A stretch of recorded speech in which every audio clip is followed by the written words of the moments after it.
आखिर राजा विक्रम ने क्यों मारा खूंखार डायन को, वो जानने से पहले वीडियो को लाइक कर देना।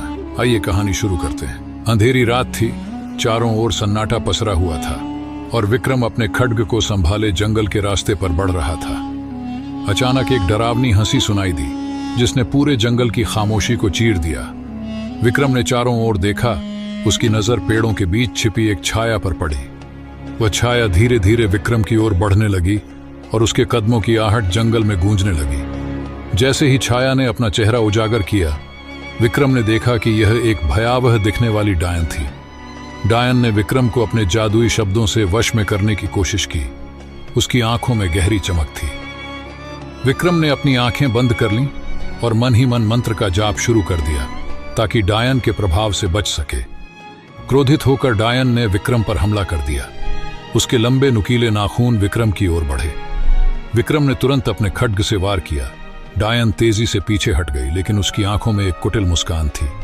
डायन ने एक भयानक चिल्लाहट की और अचानक चारों ओर से भूतों का झुंड प्रकट हो गया। विक्रम ने बिना डरे भूतों की भीड़ का सामना किया और अपने खड्ग से एक के बाद एक वार करने लगा। धीरे धीरे विक्रम ने सभी भूतों को भगा दिया और डायन एक बार फिर अकेली रह गई। विक्रम ने डायन को चुनौती दी, अब और क्या चाल चलोगी? डायन ने आखिरी प्रयास के रूप में एक जादुई गोला विक्रम की ओर फेंका, लेकिन विक्रम ने अपनी ढाल से उसे रोक दिया।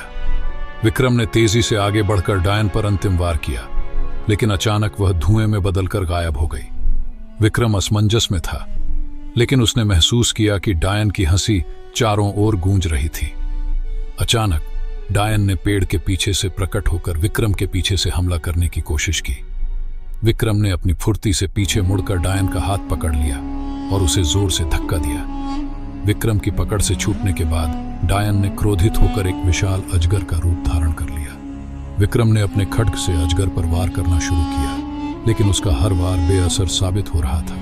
विक्रम ने अपनी सूझबूझ का इस्तेमाल करते हुए एक जादुई तलवार निकाल ली जो उसे ऋषियों से वरदान में मिली थी। इस बार विक्रम ने उस तलवार से वार किया और अजगर तड़पता हुआ धुएं में बदलकर गायब हो गया। अब विक्रम ने चैन की सांस ली, लेकिन उसे एहसास हुआ कि अभी असली खतरा बाकी था। अचानक सामने से एक औरत की दर्द भरी चीख सुनाई दी, जैसे किसी कैद में हो। चीख की दिशा में चलते हुए विक्रम एक पुराने उजाड़ महल के सामने पहुंचा। महल के अंदर घुसते ही विक्रम को एक विशालकाय पत्थर की मूर्ति दिखी जो मानो किसी को कैद किए हुए थी। विक्रम को समझ में आ गया कि यह वही डायन है जो अपनी शक्तियों के कारण पत्थर की मूर्ति बन गई है।